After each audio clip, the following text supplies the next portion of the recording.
Jolas hau bi pertsonek jolastu ahal dute. Eta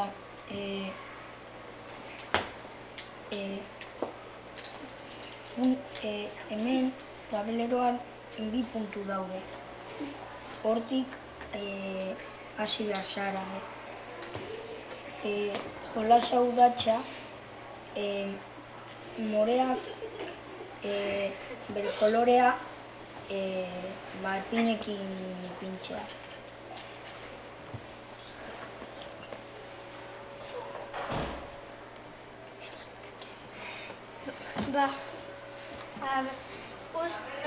Ipini behar dira, erpinarekin, ezin dira lauki bat utzi behar da jolasteko.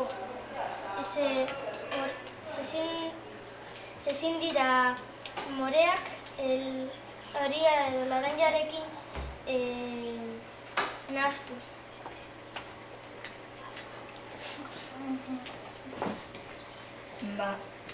Eta ez du balio, laranjak adibidez morearen erpinekin ipintzea. Bakoitza bere kolorearekin egon behar da.